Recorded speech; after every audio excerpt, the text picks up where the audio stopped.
안녕하세요 여러분, 어플라이의 유현실입니다. 이번 에피소드에서는 우리가 영문 이력서에 강조해야 할 우리의 프로페셔널 강점, 즉 우리의 셀링 포인트를 찾고 개발하는 방법에 대해서 이야기해 보도록 할게요. 제가 이 주제를 선택한 이유는요, 사실 예전에 저랑 컨설팅 하신 분이 직장 생활을 꽤 오래 하셨음에도 불구하고 자신의 강점이 뭔지, 어떤 성과를 팔아야 되는지조차 모르겠다고 제게 말씀해 주셨기 때문이에요.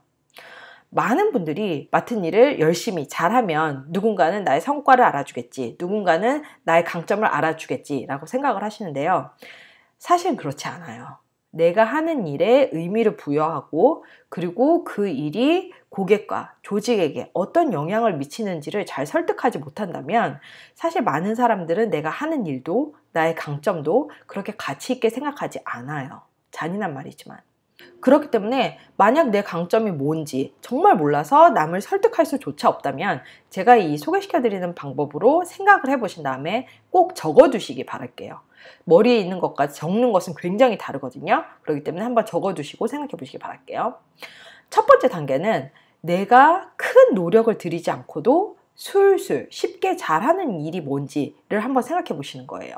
제가 컨설팅 해드린 분이 자신의 강점이 뭔지 모르겠다고 저한테 이제 알려달라고 얘기를 해주셨을 때 제가 사실 드린 말씀은, 이 자신의 강점을 대신 찾아줄 사람은 이 세상에 그 누구도 존재하지 않다는 거였어요.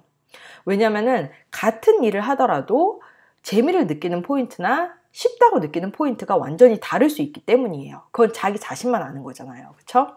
예를 들어서 소프트웨어 엔지니어 2명을 한번 비교해 볼게요.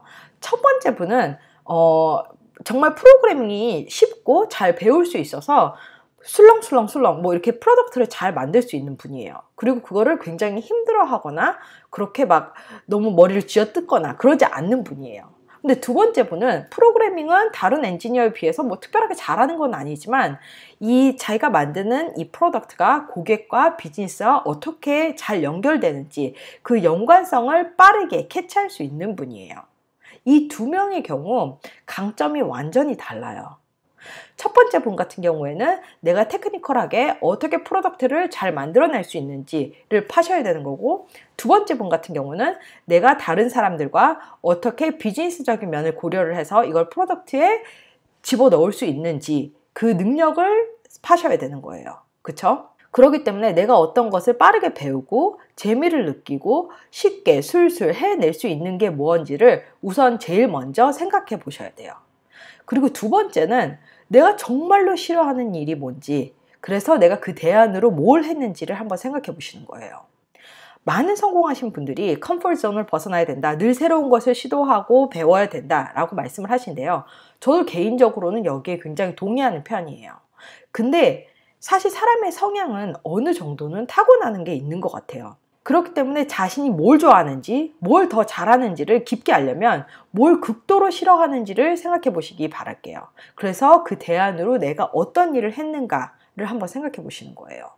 예를 들어서 아까 말씀드린 두 명의 엔지니어 중에 첫 번째 엔지니어, 혼자서 뭘 만드는 걸 좋아하는 분이 여러 사람들 앞에서 자신의 의견을 말하고 설득하는 것을 굉장히 극도로 싫어하는 사람이라고 얘기를 해볼게요. 근데 회사에 있는 경우 굉장히 극도로 싫어해도 내가 해야만 하는 경우가 굉장히 많잖아요. 이 경우 내가 어떤 선택을 했는가 생각을 해보는 거예요. 내가 다른 팀원을 같이 이제 설득을 해서 나와 그 같이 프레젠테이션을 하게 했는지, 아니면은 뭐 내가 어떤 비디오 매뉴얼을 만들어서 그 매뉴얼을 다른 사람에게 전달하는 방식으로 바꿨는지, 그렇게 내가 그 대안으로 어떤 것을 했는지를 생각해 보는 거죠. 그러면 내가 뭘 더 편안하게 생각하는지, 뭘 더 쉽게 생각하는지, 뭘 더 쉽게 더 잘하는지를 알 수 있을 거예요. 내가 만약에 다른 팀원을 이제 설득을 해서 나랑 같이 프레젠테이션을 하기로 했다라고 하면 퍼블릭 스피킹을 싫어하지만 1대1로 상대방과 논의해서 그거 문제를 풀어가는 거에는 쉽게 생각하는 사람이란 얘기겠죠. 그리고 두 번째로 만약에 비디오 매뉴얼을 만들어서 다른 사람한테 전달하는 방식으로 바꾸자고 제안을 했다. 이 경우는 새로운 테크놀로지를 사용을 해서 솔루션을 제안하는데 강점이 있는 사람이라는 얘기겠죠. 그쵸? 이런 부분들이 우리가 잘 몰랐지만 우리의 강점이 될 수 있는 부분이고 프로페셔널한 상황에서 나의 셀링 포인트로 키워나갈 수 있는 부분이라는 얘기예요. 세 번째로는요, 다른 사람들이 나에게 어떤 것에 대해서 조언을 구하는가를 생각해 보시는 거예요. 사실 다른 사람의 강점이 뭔지, 약점이 뭔지 우리가 확실하게 얘기할 수 없는 경우가 굉장히 많을 때도 있어요. 그리고 관계에 따라서 그게 어려울 수도 있고요. 근데 주변의 지인들, 뭐 회사 상사라든지 아니면은 동료, 후배가 나에게 어떤 것에 대해서 묻는지를 생각해 보는 것은 그렇게 어렵지 않을 거예요. 그쵸? 예를 들어서 어떤 회사에서 시스템을 쓸 때마다 아니면 새로운 툴을 쓸 때마다 사람들이 나에게 와서 그거에 대해서 자꾸 묻는다. 이런 경우에는 내가 새로운 테크놀로지를 받아들이는데 능한 사람이라는 얘기예요. 그쵸? 이때는 이런 내 강점을 살려서 포지셔닝하고 이런 능력을 중시하는 팀이나 포지션으로 이동할 때에는 이거에 대해서 적극적으로 팔아주시는 거예요. 마지막으로는 테스트하기예요. 많은 사람들이 난 이걸 좋아해, 난 이건 싫어해, 이건 나에게 맞는 분야야, 이건 나에게 맞지 않는 분야야. 그렇게 미리 생각하고 결정을 하시는데요. 사실은 이거를 테스트해보지 않으면 알지 못하는 경우도 굉장히 많아요. 예를 들어서 저 같은 경우에는 사회생활을 테크니컬 트랜슬레이터로 시작을 했고 그 다음에는 쭉 HR 쪽에 있었거든요.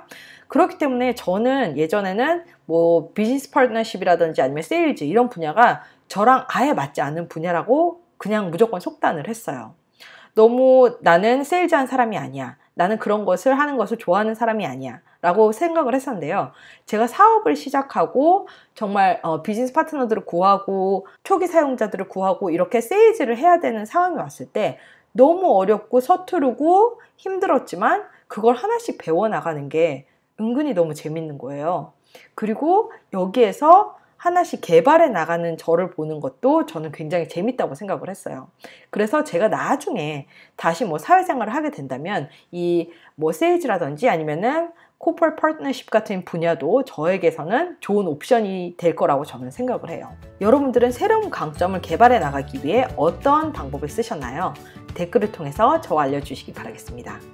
이번 에피소드가 도움이 되셨다면 구독하기와 좋아요 꼭 눌러주시고요. 그럼 다음 에피소드에서 또 만나 뵙도록 하겠습니다. 안녕히 계세요.